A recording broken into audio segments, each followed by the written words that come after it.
and welcome along to episode 17, we're pretty sure, of the Tipsy Tombola. Jack and Helen here to pick out another delectable delight to savour with this evening's dinner, which is lasagna, cooked by our very own Helen. Say hi, Helen. Hi, I think it was lasagna the other night as well. Was it really? Veggie lasagna the other night though. Back on the dark side with the traditional beef-based lasagna for tonight, I believe. And we've got some sneaky garlic bread, which I'm looking forward to. So, happy days. We fancy maybe a big red to go with that, do you think, Helen? Yeah, sounds good. Yeah? Or a crisp dry and white I could live with. I'm easy, to be honest. Yeah, maybe not Jack Daniel's Tennessee honey? Never. Might be a bit... Never. But one day, yes. Oh, yes. So, what have we got to catch up on? Well, I've been to a different country today. But Jack, social distancing. I know. Wait. What I've done is hopped over the border to Wrexham. Hi there, everyone in North West Wales. And I've been delivering wine out to lots of hungry and thirsty customers, waving on their doorsteps and dropping off some beautiful wines. And that actually brings me on to a question we had from Sharon in Stoke-on-Trent. Hi there, Sharon. Now, Sharon asked, Jack, I'm self-isolating at the minute because I'm in the vulnerable category. All the best to you and yours, Sharon.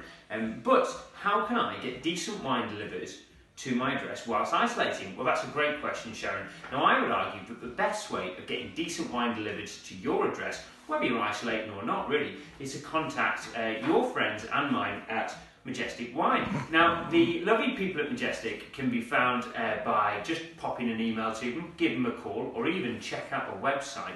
Find out which store's closest to you. For you, Sharon in Stoke, why not give the guys at Macclesfield a call? Alex and the gang there will probably help you out really quickly. Then most stores are delivering within 7 days at the minute, and it's completely free delivery. So check out some favourites. If you want any recommendations, do let me know, and I will make them for you.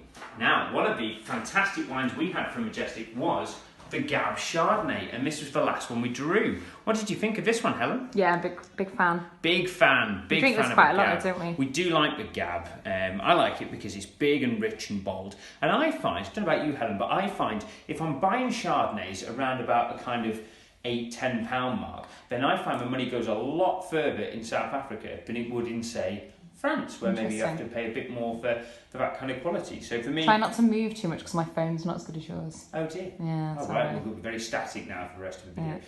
But the Gabb, really good value, and I find rich, buttery, really nice kind of classic New World Chardonnay. Out of interest, what does New World mean? Helen, can you give us a rough definition of New World? Not Europe. That's pretty much bang on. So Old World Europe, New World, not Europe. More or less. Okay, so on to the numbers. I'm only going to show you one today. I'm going to move slightly, Helen, just to pre-warn you. Yeah, no, it's really bad. It's I'm blurry. going to come back in a minute. It's like a light. Oh, it's better now in the light. Number 12. This is a new entry, number 12, because we stole number 12 to drink ourselves the other night.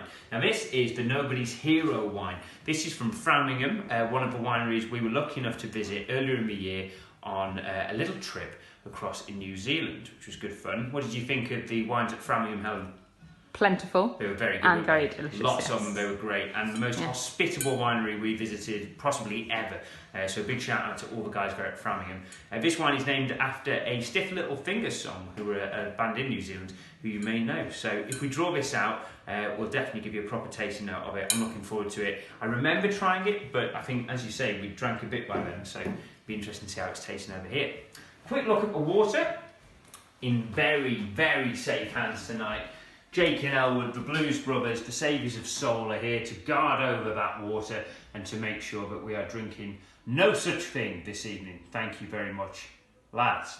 So, over to the draw. Now, it's the third and final appearance for the Jazzy Teapot. We're going to give it a really good shake, and just so you can see, lots of numbers. There's been speculation recently over the draws and their integrity. Right, Helen, if you can delve into the teapot as you do so well and pull out a nice big rich red, please, to go with this evening's lasagna. Here we go. It's a big ticket. I'm going to show you everyone. Oh, you've panned away. I know, because it's too blurry. Oh, it's going to really add to the allegations of cheating. It's number 36. Nice. 36. So, what is number 36? It's not a fine wine, I can tell you, or certainly not on the shelf.